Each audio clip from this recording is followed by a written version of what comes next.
వైఎస్ఆర్ కాంగ్రెస్ పార్టీలో ఏదో జరుగుతోంది. ఒక రకమైన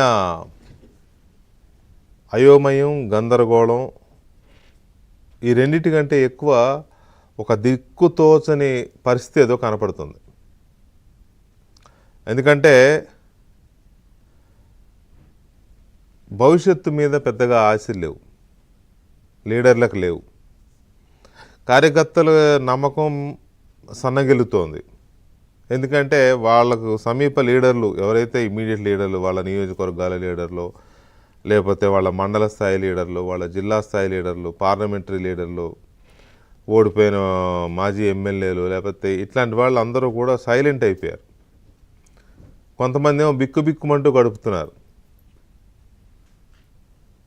ఎప్పుడు ఎక్కడ దొరికిపోతాం, గత పాపాలు చాలామందిని వెంటాడుతున్నాయి. 5 ఏళ్లలో చేసిన పాపాలు చాలామందిని వెంటాడుతున్నాయి. ఎప్పుడు ఎవరు కొంప మునుగుతుందో తెలియదు.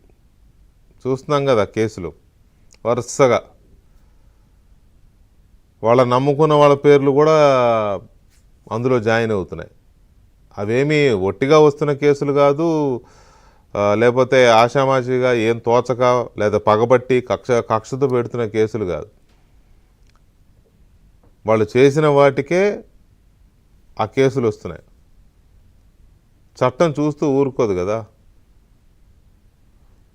కానూన్ కా హాత్ బహుత్ లంబా హై. చట్టం చేతులు చాలా పొడవుగా ఉంటాయంటారు. ఎవ్వడిని వదలదు చట్టం.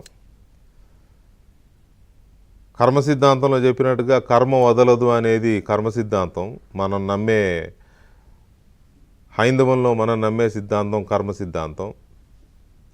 కానీ మన రాజ్యాంగం మనకి ప్రసాదించిన హక్కు చట్టం. ఆ చట్టం మంచివాడిని కాపాడుతుంది, చెడ్డవాడిని ఇలాగే వెంటాడుతుంది. వెంటాడడం కాదు, వేటాడుతుంది. ఏ స్థాయిలో అంటే ఉదాహరణకి చెప్తాను. ఏ స్థాయిలో వెంటాడుతుందంటే, నా దగ్గర పనిచేసే డ్రైవరే కదా అని కొట్టి చంపి, అడిగేవాళ్ళు లేరని ఇంటి ముందు పడేసి, అధికారం ముసుగులో బయట యథేచ్ఛగా తిరుగుతుంటే ఇప్పుడు ఏమైంది? మళ్ళీ కేసును తిరగదోడమని చెప్పింది కేసు. దళిత డ్రైవరు సుబ్రహ్మణ్యం హత్య కేసు, ఎమ్మెల్సీ అనంతబాబు. వదలదు చట్టం. అలాగే లిక్కర్ స్కామ్, అలాగే క్వాడ్జ్ మైన్ స్కామ్. అసెంబ్లీలో ఎలా మాట్లాడాలి, ఏంటి, ఒక హుందాతనము, ఒక పద్ధతి పాడు ఏమి లేకుండా ఇలా చెయ్యలా పెట్టి బుల్లెట్ దిగిందా లేదా క్వాడ్జ్ మైన్లో.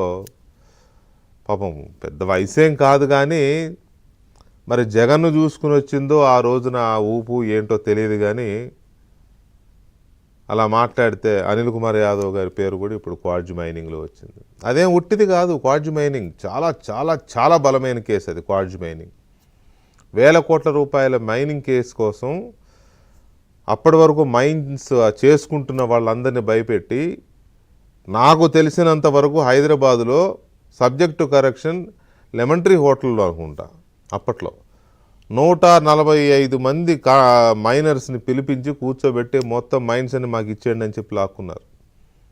ఇవ్వకపోతే మీరు మైన్స్ చేయరు, మీరు ఆల్రెడీ చేసుకున్నది బయటికి పోనివ్వమని చెప్పి. ఊరికే పోతుందా పాపం? లేకపోతే ఆ రోజున బాధపడిన వాళ్ళు ఊరుకుంటారా? మొత్తం క్యూ కట్టేస్తున్నారు చట్టం ముందు. కొందరు గంగవేరులు ఎత్తిపోతున్నారు, కొందరు నాయకులు. అప్పుడు అధికారం ఉంది